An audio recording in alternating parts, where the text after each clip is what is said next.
Everyone knows Megadeth for being a factory of incredible guitar players, but in reality, just as many drummers have passed through the band throughout the years. Good drummer. Great look, good drummer, Good drummer. fine. So today, let's take a look at the history of all of them. Here you go.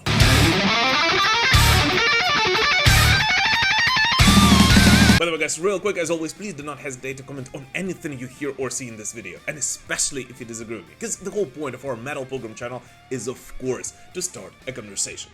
But alright, let's do it.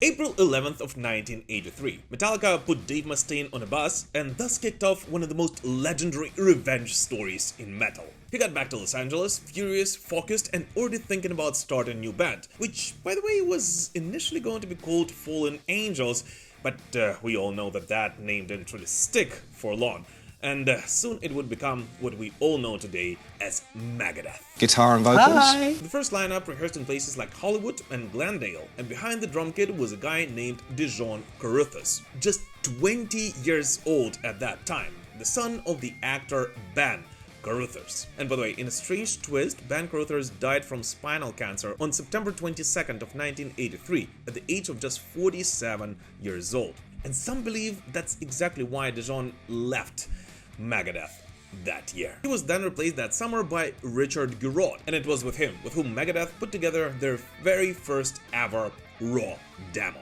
There's a legendary quote from Brian Lew in the first Whiplash fanzine where he praised the rhythm section of Ellefson and Girod as unbelievably fast and talented, holding up the band's aggressive twin guitar assault. And that demo included early versions of songs called No Time, Self-Destruct, and Speak No Evil. Rough titles, which would eventually evolve into the songs we know today as Set the World Afire, Mary Jane, and Looking Down the Cross.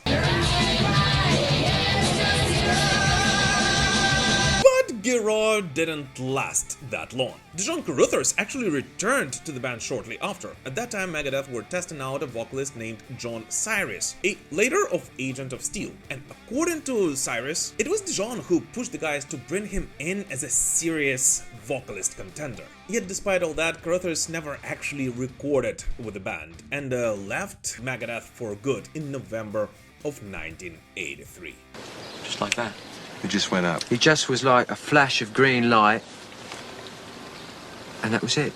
Next behind the kid was Brad Frederickson, an old friend of Ellefson from their Minnesota days. Brad, David, and early guitarist Greg Handevidt had all played together in a local band called Killers before they moved to California. And so it made a perfect sense for Frederickson to get the call, but once again, that stint was rather short. Brett was tied up in studies at Musicians Institute and had a day job, like many musicians of that time, and so he ended up stepping away from the band shortly after joining Megadeth. And sadly, Brett Frederickson passed away on January 26th of 2019 at the age of just 55. After Brett left, Mustaine and Ellefson launched a serious search. They auditioned around 15 different drummers, trying to find someone who could actually understand the meter changes in their songs, which wasn't really an easy task back in the mid-80s. And eventually, by the end of 1983, they found just the guy, or at least so they thought. Rauch, with whom in 1984, Dave, David, and Lee recorded Megadeth's first official demo, the now iconic Last Rites, which was released on March 9th of 1984.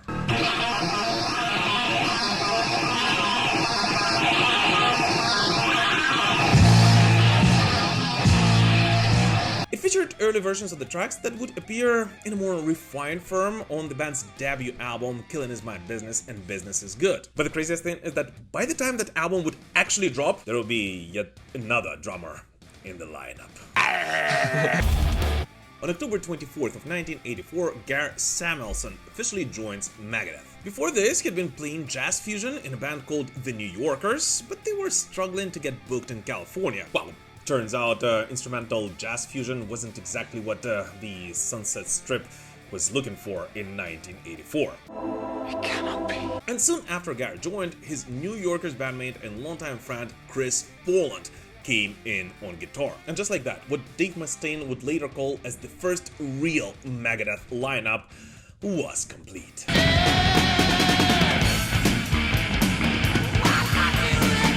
This version of Megadeth gave us the first two records, Killing Is My Business and Business Is Good, and Peace Sells But Who's Buying? Both now undisputed classics of speed and thrash metal, but just like in many chapters Megadeth had throughout their career, well, the good times didn't really last for that long. In 1987, tensions on their first headlining tour started boiling over, with Mustaine saying that Gar became totally unmanageable when high, and things start spiraling. Before the infamous incident in which Gar in Poland allegedly sold some of the band's equipment for drugs came, and which was simply the last drop for Mustaine and Ellefson, and the two of course got fired, with Gar being substituted by Chuck Behler, who already played with Megadeth on the last gigs of that tour.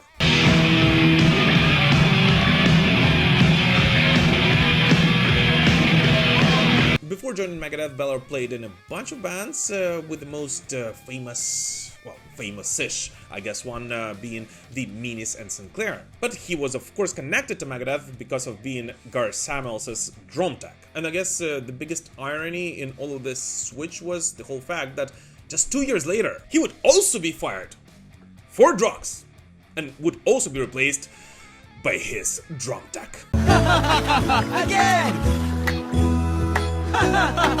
Again! As David Ellefson recalls, right after the first rehearsal with Chuck, he and Dave immediately felt that he's their guy. And so on January 19th of 1988, with Behler on drums and Jeff Young on guitar, Megadeth released their third studio album. The now iconic So Far, So Good, So What?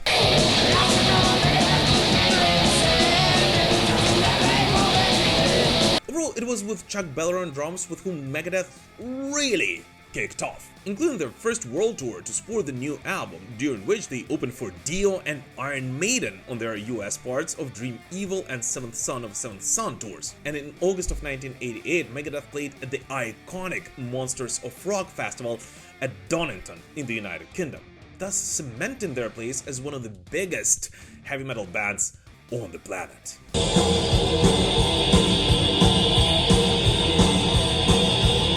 Once again, after a while, things started to crumble. Shortly after Donington, Mustaine fired both Chuck Behler and Jeff Young. According to him, things on the road escalated fast, from tension to full-on warfare. And yes, as already mentioned, drugs were a part of the story once again. Anticipating trouble, Dave had already brought in Nick Menza, officially as a drum tech, but let's be honest, the guy was most likely always a backup plan. And so in July of 1988, Nick Menza already became the full-time drummer for Megadeth. And in all honesty, in my opinion, would eventually go on to become one of the most iconic band members this band has ever had in their career.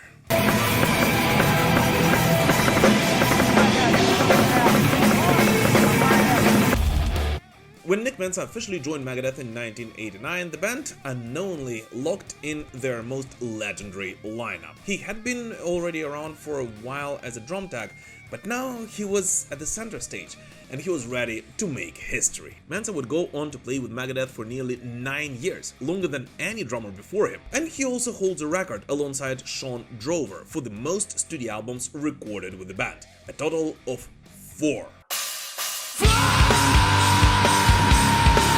But the craziest thing is that Nick wasn't just yet another thrasher, and he actually came from a jazz background, and that's exactly what made him such a versatile drummer. His father was jazz saxophonist Don Menza, and Nick supposedly started banging on drums at the age of 2, using Jack DeJohnette's kit during a concert break. And whether that story is 100% true or not, still, that kinda gives us an understanding of Nick's background, which was pretty insane. He was heavily influenced by jazz greats like Buddy Rich, Steve Gadd, Nick Crowley, and Louis Bellson, and it is that edge that made him a standout in the metal scene.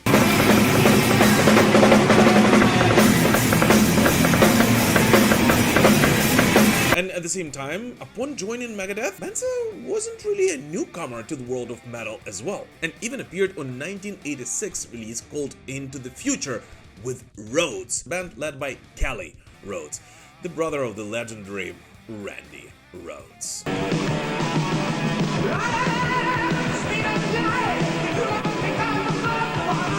With Megadeth, Menza helped shape 4 essential albums: Rust in Peace, Countdown to Extinction, Euthanasia, and Cryptic Riders. And the first 3 aren't really just fan favorites. I mean, they were a huge financial success, taking top 10 placements in a bunch of charts all across the world. And let's be honest here, the Mustaine, Ellefson, Friedman, Menza era, well, that's exactly the lineup many fans even today still call the golden age of Megadeth.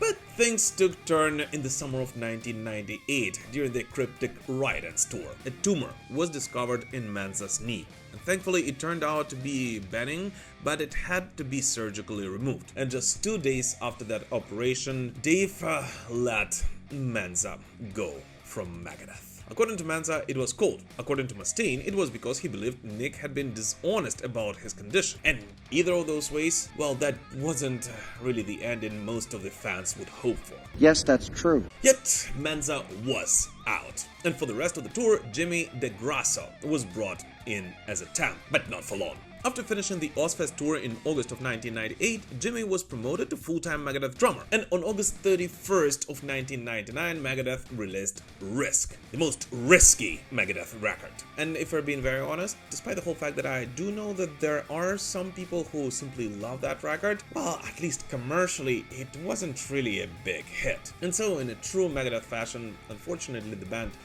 pivoted after its release. Now we can't connect the dots. The band went heavier again with The World Needs a Hero, released on May 15th of 2001. But just when it looked like they were getting back on track, Mustaine hit the wall, literally. In January of 2002, Dave suffered severe nerve damage in his left arm, which made it impossible for him to play guitar, which forced the band to call it. Megadeth was officially over, or at least so they thought. In May of 2004, Dave Mustaine decided to reform Megadeth, and in order to do so, he actually called up his Rust in Peace lineup. Yet only Nick Menza originally signed on. But sadly enough, during the rehearsals for that tour, which was supposed to kick off in October of 2004, Dave realized Nick wasn't just physically ready for it, and in Dave Mustaine's own words, Nick was just not in a touring shape. And so 5 days before that first show of the tour, Nick Menza was out of the band once again, and replaced by Shawn Drower, a brother of the guitarist Glenn Drower, who, according to the guys themselves, could play parts like pretty much every drummer Megadeth had before him.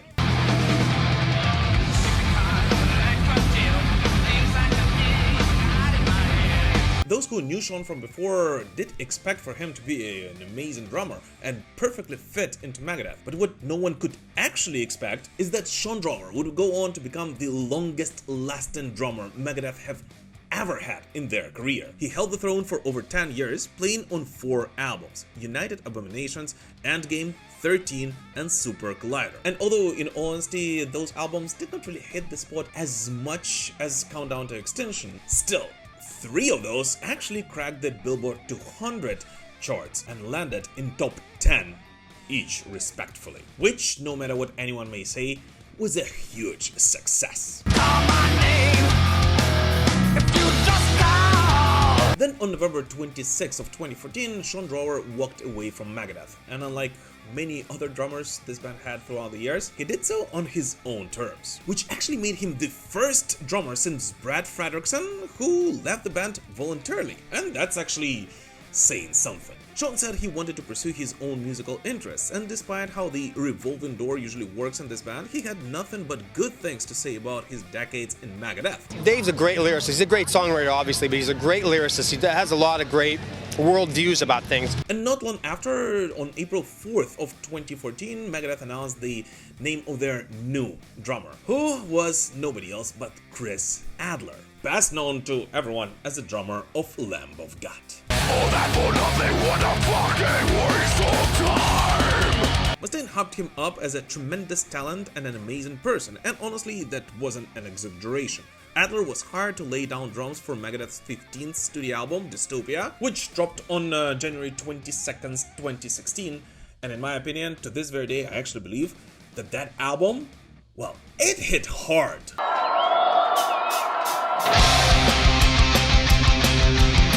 was the band's first album since Countdown to reach the top 3 of the Billboard 200, and the title track finally scored them a Grammy, the first in Megadeth's entire career.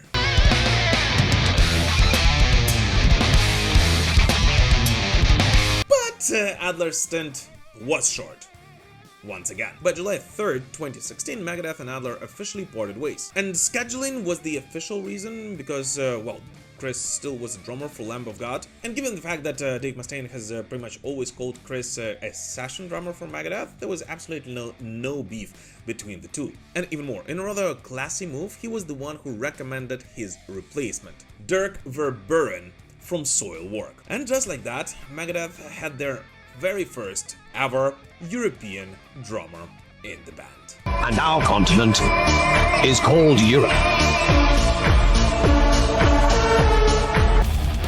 On July 14th, 2016, Megadeth officially announced Dirk Verbeuren as their new drummer. But if you were paying attention back then, you kinda already saw it coming, as Dirk had been filling in for Chris Adler during a few live shows, and it didn't take long for Mustaine to make it permanent. As already mentioned, before joining Megadeth, Dirk was best known as the drummer for Soilwork, and with him, Megadeth welcomed their first ever European member, Belgian, precise, and relentless. A perfect fit for a modern era Megadeth. Talks about the band's 16th studio album started floating around as early as June 2017, but the road to that record wasn't really as smooth as everyone hoped. They officially hit the studio on May 10th, 2019, but just a month later, everything changed. In June 2019, Dave Mustaine was diagnosed with throat cancer, and then came another shocker, the firing of David Ellefson. And although it took a while, on September 2nd, 2022, Megadeth finally released The Sick, The Dying, and The Dead. As of right now, the only, but as we all know, not the only album which Megadeth will eventually release with their newest drummer. The album which reached top 3 in Billboard 200 and in the United Kingdom. And the craziest thing is that although as of right now The Sick, The Dying, and The Dead is the only album Megadeth had with Dirk, now with the announced of their last ever self-titled record and the tour to go with it, there is a very high chance that by the end of Megadeth's last ever tour, Dirk will eventually become the longest serving drummer in Megadeth history. You buried the truth under layers of lies. Our story wouldn't be complete without a mention of 2 more drummers that are actually a part of the Megadeth's history. Neither of those were official band members, and neither of those most likely ever imagined being a part of the Megadeth history, but nevertheless, they are. In October 23rd of 2003, after recovering from arm nerve damage, Dave Mustaine started the recording sessions. Initially, it was going to be his solo album, but due to contractual obligations, it was rebranded as a Megadeth record. That record was, of course, The System Has Failed, the only album Megadeth recorded with the drummer Vinnie Colaiuta, who recorded all of his parts in just 1 week.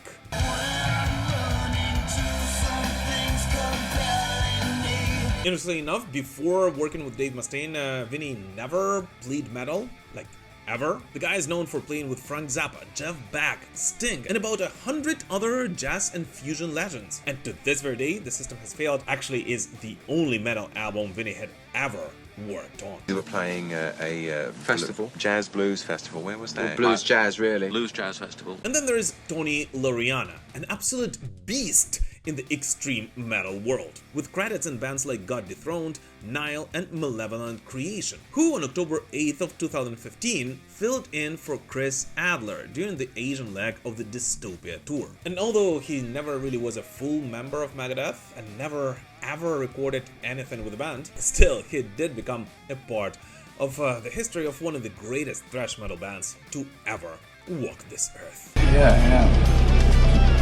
But anyways, that's it. These are all of the drummers who ever worked together with Dave Mustaine on a little project called Megadeth. And which of those is your favorite one? Please let us know in the comments, as well as whether you would like me to release more videos about Megadeth in the future. But for now, thank you so much for watching this video, guys, and we will prevail. Slava Ukraini!